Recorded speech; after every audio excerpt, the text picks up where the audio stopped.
आज all India Muslim personal law board और जमीयत उलमाए हिंद ने साफ कर दिया कि वो वक्फ अमेंडमेंट बिल को किसी भी सूरत में मंजूर नहीं करेंगे। सरकार ने अगर उसे वापस नहीं लिया तो पूरे देश में उसके खिलाफ प्रोटेस्ट करेंगे, आंदोलन खड़ा कर देंगे।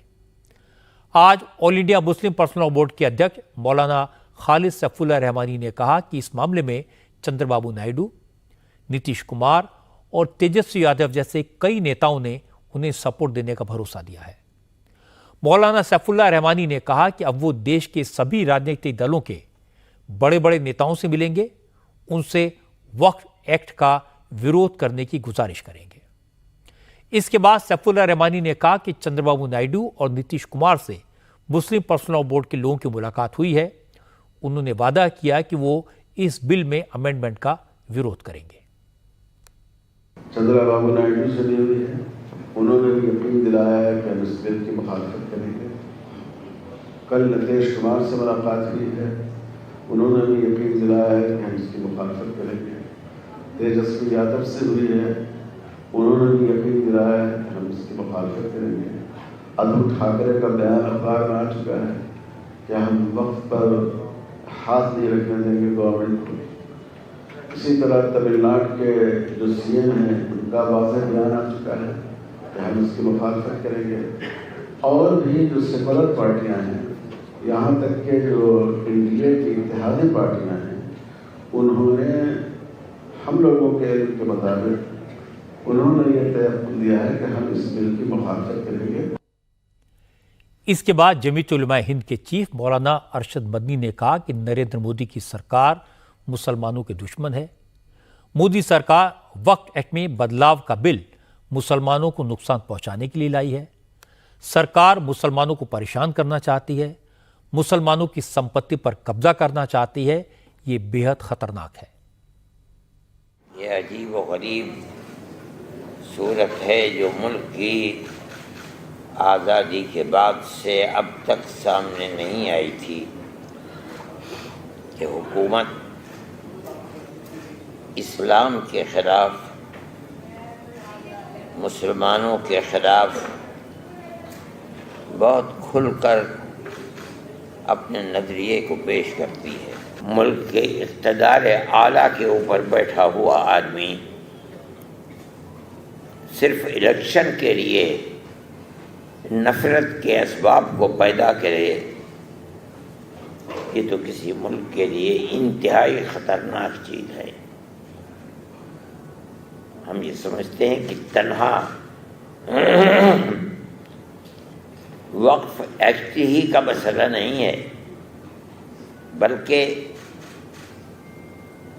जो इस वक्त इख्तिदार के ऊपर बैठे हुए लोग हैं, वो हर अक़लियत के मज़हब के लिए और ख़ास तरीक़े के ऊपर मुसलमान अक़लियत के मज़हब के लिए इंतहाई ख़तरनाक है।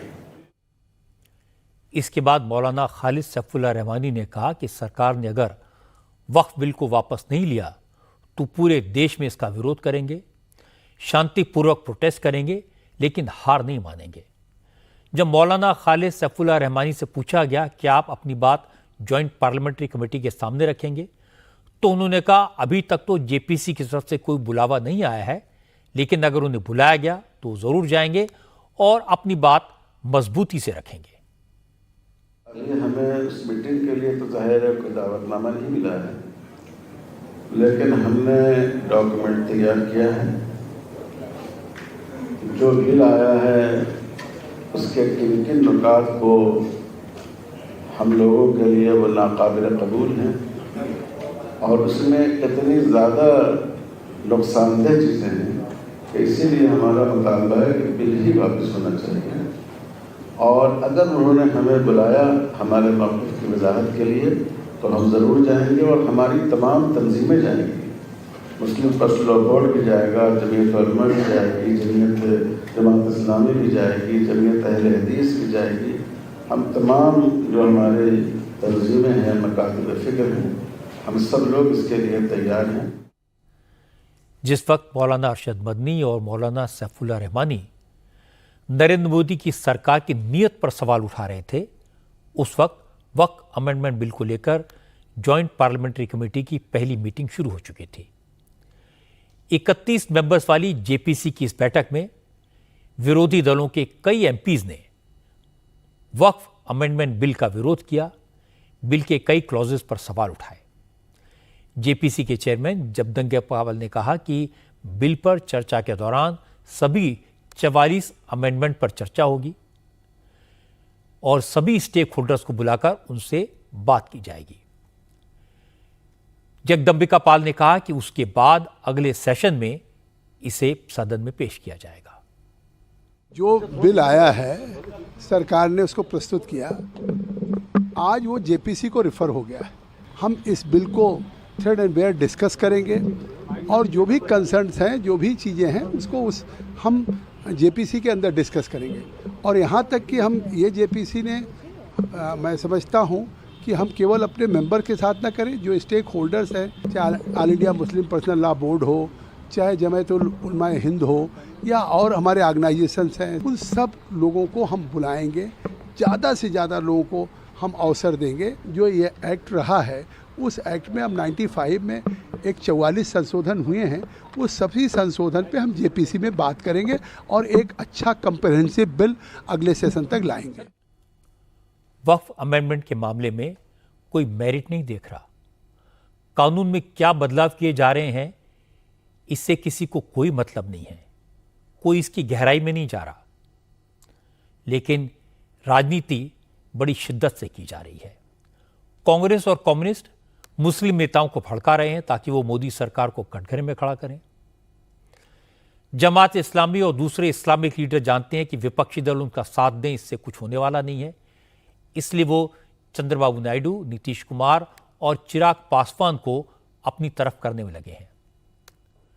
बाबू, नीतीश और चिराग को भी अपने मुस्लिम वोटों की चिंता है, इसलिए वो मौलानाओं के साथ खड़े हैं। मौलाना अरशद मदनी तो आज साफ साफ कह दिया कि नरेंद्र मोदी मुसलमानों के लिए खतरनाक हैं। इसलिए इस मामले में जेपीसी किसकी सुनती है, किसको क्या कहती है, इसका कोई मतलब नहीं है।